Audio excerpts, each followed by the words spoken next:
I was on the internet too much and saw something annoying and decided to make a video about it. Join me as I take the bait of internet goofballs and the things they say to get clicks. Manga is a form of comic, so why are we still arguing about this? As a reader and a writer, words are important, and for some reason, we can't agree on the words representing our Anglo-Asian cartoon books.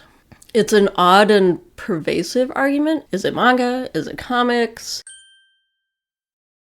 Comics, a term sometimes used interchangeably with cartoon, sequential art, and graphic fiction, is a medium used to express ideas with images, often combined with text or other visual information.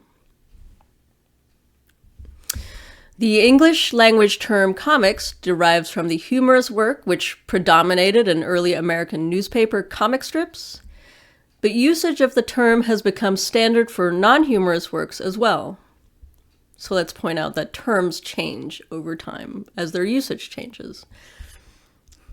Continuing, the term comic book has a similarly confusing history since they are most often not humorous and are periodicals, not regular books. It is common in English to refer to the comics of different cultures by the terms used in their languages, such as manga for Japanese comics or bande dessinée for French language Franco-Belgian comics. The word manga comes from the Japanese word manga, composed of the two kanji, man, meaning whimsical or impromptu, and ga, meaning pictures. The same term is the root word for the Korean word for comics, manwha, and the Chinese word manwha. And if you look at the kanji, they're all based on the same kanji. Amusingly, manhwa apparently is a thing too, which is, unsurprisingly, French manga. In English, we kept the Japanese loan word for manga to mean Japanese manga and global manga.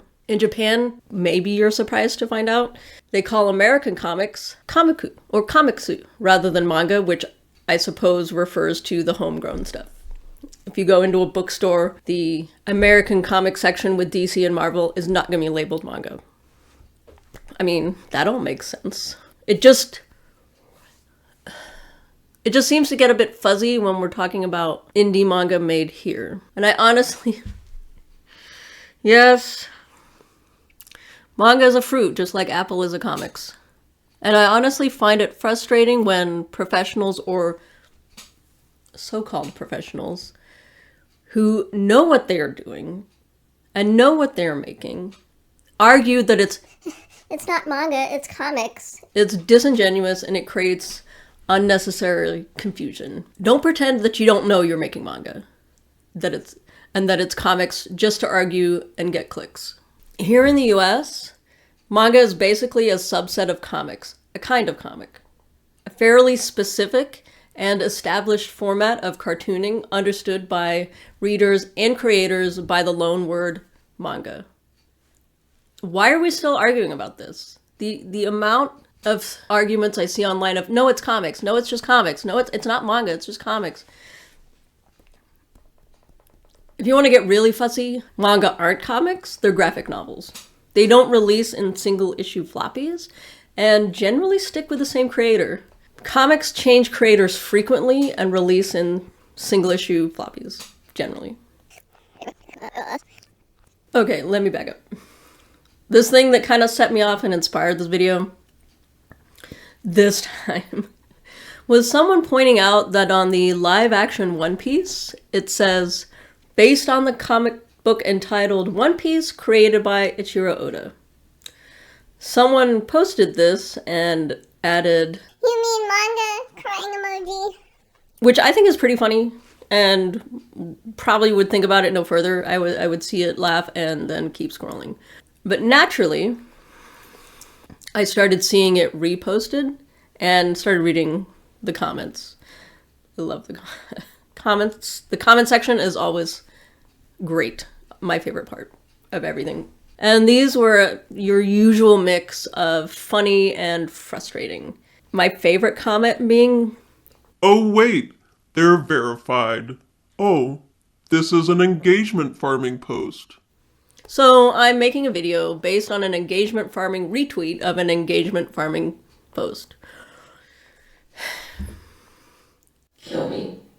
But actually my favorite comment was, Porn addicts when they find out Dojin is Japanese for self-published. Dojin tend to be thirsty, but not all thirsty manga are Dojin. Someone else pointed out that anime is the French word for cartoon, so the Japanese have a loan word from France for animation. So just like manga is a loan word here. But that's neither here nor there, and threatens to completely derail my thought process.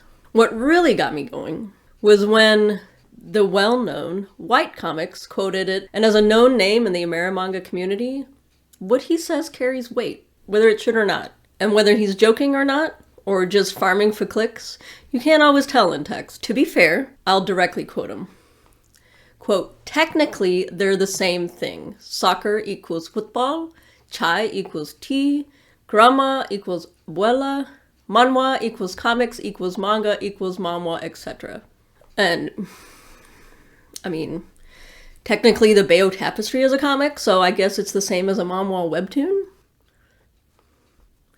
I mean, I see where he's coming from, and it's kind of funny. And including his reference to in the Spider-Verse with the chai equals tea thing. But again, I find it disingenuous. Sure, in another language, chai or cha equals tea.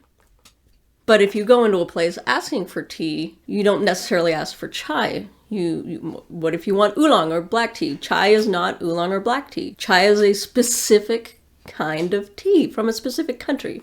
It's a type of tea from India. I'm English. I get upset about tea.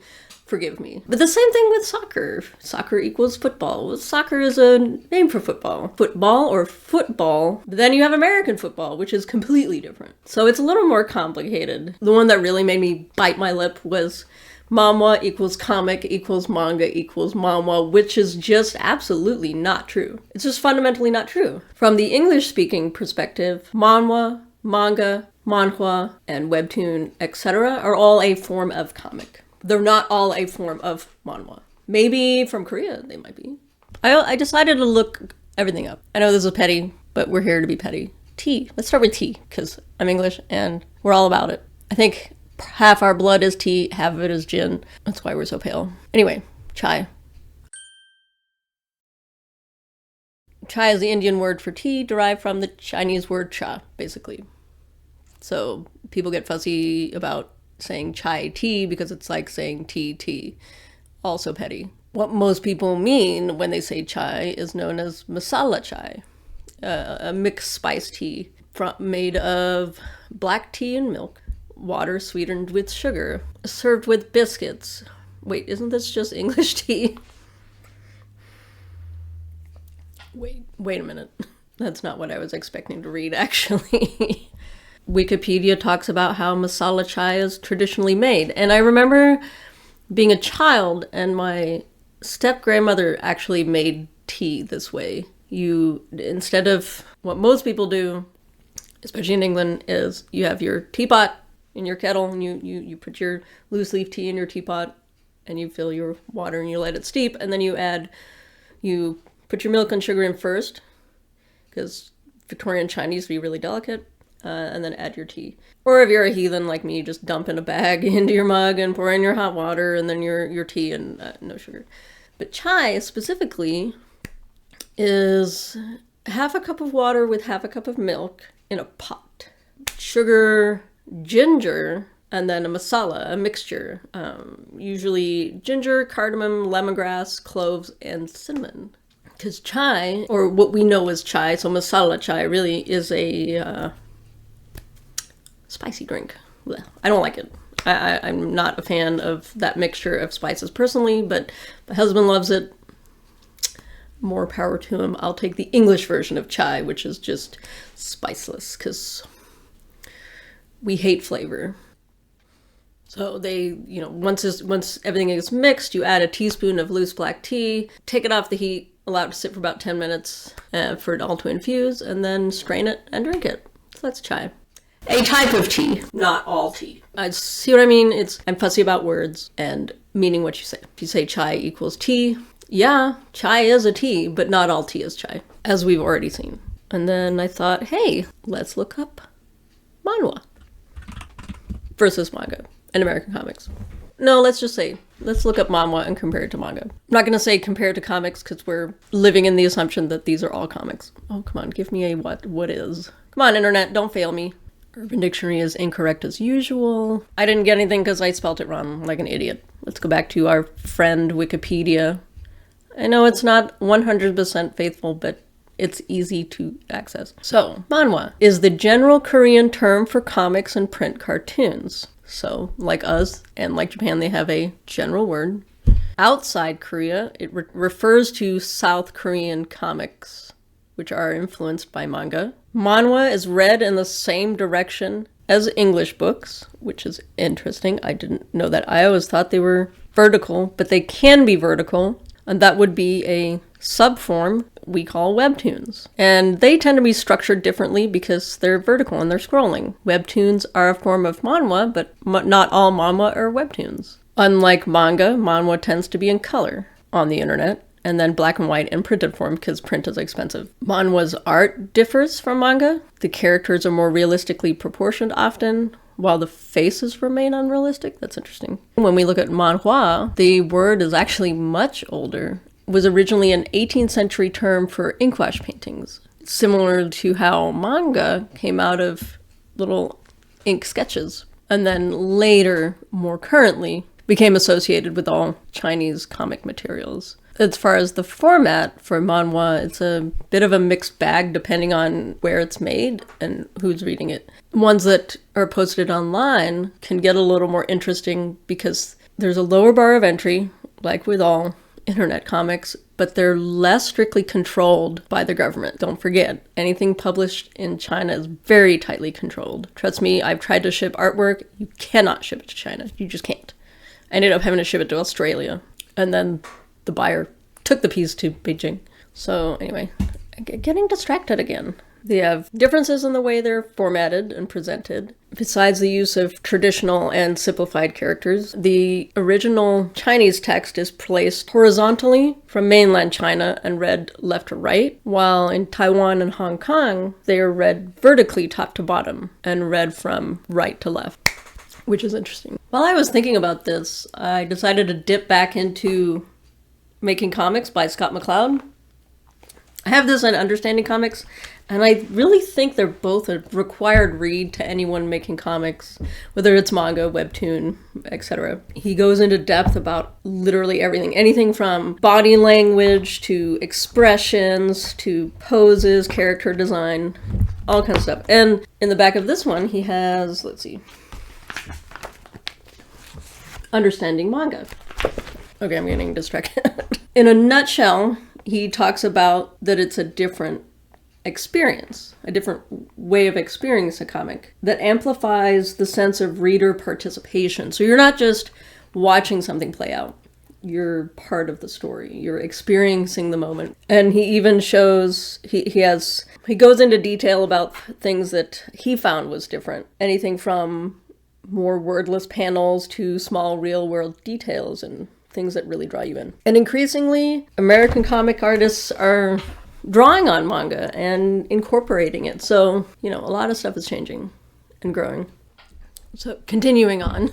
So, as we're finding from the point of view of each respective country, their words for comics mean their own comics. And so we use the loan words to mean those specific things. So they don't all equal each other. For us, they all equal comics. This is why I said they're just not all equal to each other. Okay, I'm not going after white manhwa on this one. It's just an interaction I can quote that got me thinking. He's not the first. He's not the last that's gonna spit out, No, it's comics. It's just comics. Can't we just call it comics because it's just comics? And his choice to use comparisons the way he did, to me, more clearly actually illustrated the difference between the words comic and manga. He may have meant it supportingly of Netflix's choice to call it comics in the title cards, which I completely agree with, even though I'm complaining. I may be complaining, but I agree. Netflix is aiming One Piece at the general public, who are more likely to understand what comic means in a split second than manga. Manga's still fairly niche. Though I still insist that that's changing pretty quickly. Manga is spreading through our culture like wildfire. Most people born after 1990 know in some basic way what manga is, even what direction it reads in. By 1980, it's starting to get a little hit or miss, and before that, it's just Chinese cartoon books. So if you're Netflix, and you're wanting to express to your audience where this came from in a split second and have most people understand, you're gonna call it comics. It totally makes sense. I'm not against it. That's why I thought the original post with the crying emoji was funny. And this is why I say that everybody is both sides are right. Because yes, manga is a form of comics. But not all comics are manga. So we do need to keep that distinction. And people with more standing in the community create confusion when they say, No, it's just comics. Everything is just comics. It's not comics. It's not manga. It's comics. what you're making is not manga. Then what is it? What are we doing? What are we doing? What are we doing here? If we're not making manga, what are we doing?